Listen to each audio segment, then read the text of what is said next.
You're listening to the Dyslexia Mom Podcast. We're excited that you're here today. We are here to provide you with inspiration, education, and lots of support while raising your children with dyslexia. I'm your host, Nicole Holcomb, a mom just like you raising a daughter with dyslexia. And by the way, I also have 20 years of experience as an educator, school counselor, school district administrator, and an attorney. I can't wait to share conversations with you about parenting children with dyslexia. If you want to raise happy, healthy, and successful children while keeping your sanity and enjoying your best life along the way, then you're in the right place. This is the Dyslexia Mom Life Podcast. Imagine that, and maybe this isn't a stretch, your daughter can't get to sleep at night.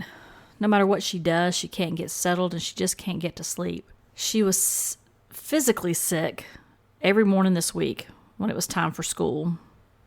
You ask yourself, what is going on? Then you visit her school for a special event and you notice when you look over at her classmates that her writing is quite different from the other students. You can actually read the words the other children have written on their paper about why their mom is so special. You can't make out any of the words your child has written, and your daughter says, I just can't remember either. You ask yourself again, what is going on? You notice a friend has posted on Facebook a video of her son, and he's reading in the back seat on the way to school, and he's so excited, and mom is just bragging. Then you hear a friend talk about how her daughter loves to read chapter books before bed. And you think, wow, my daughter's still struggling just to learn the sight words. She still learns a few at a time, and then a couple days later, she just can't remember them. You ask yourself again, what is going on? And then one day, it hits you. It hits you hard in the face. And you think, I think my daughter is dyslexic. And your question changes from what is going on to now what? And of course you do what every good mom does. You start with your friends. Your friends Google and Pinterest because they're going to know everything that you need to know. And really, what are you searching for? You're really looking for, what are the symptoms? What are the signs? How do I know? What do I do next? Well, you can completely stop that search now because I've done, believe me, all of the Google searches. I've read the articles. I've read the books. In fact, I'm going to be doing an episode just for you on what my favorite books are and giving you a little bit of review. So I've got your back here. Don't listen to what everybody's going to tell you. Don't listen to people who say, it's something else or, you should wait for a certain age or for your child to fail a certain amount of grades. Oh, it's just developmental. It will click. Well, we've already talked about that in the last episode. It is neurological. It is not going to click. So you may be thinking, so I think my child is dyslexic. So what are the characteristics? What do I do? Well, my friend, just for you, I have created a checklist, a free checklist for the 5 signs of dyslexia. You can find that freebie at dyslexiamomlife.com/episode 3. Again, that's dyslexiamomlife.com/episode 3, and that's the number 3, not spelled out. In episode 3, I'm going to walk you through some of the characteristics of dyslexia and some of the best resources you can use. So let's take a few minutes just to sit back and listen, see if any of these strike a chord for you and your family. Specifically, things you see with the child you think may be dyslexic. Has your child had reading difficulties? What about difficulty distinguishing sounds in words? What about spelling? Is he or she struggling to spell? Maybe their handwriting is not legible. Vocabulary. Comprehension difficulties. Maybe they were even delayed in saying their first words and speaking. Also, they could have difficulty following directions. oral and written directions. The student could be easily distracted, maybe difficulty retaining information, and you may see some high levels of frustration, which is to be understood.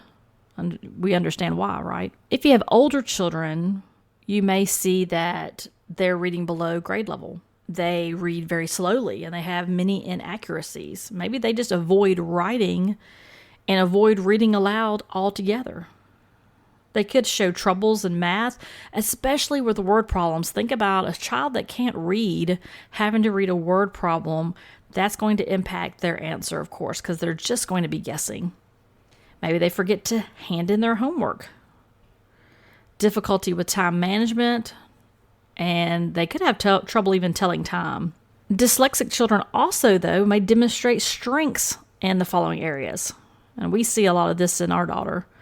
Creativity, a large vocabulary, a great imagination, and they spend time building. Does your child build with, all types of things? We're a big Lego fan at our house, so we do a lot of Lego builds. And even early on, our daughter enjoyed solving puzzles. So does your child enjoy that? So these are many characteristics. If you start reading or you hear some of the things that we just talked about and you think, yeah, I see many of those characteristics. I see my child frustrated.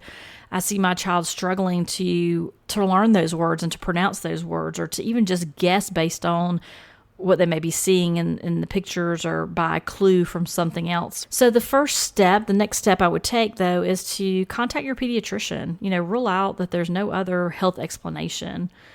And then look for a good psychologist who's familiar with dyslexia. Now, you can go the local public school route. Of course, this is a free option.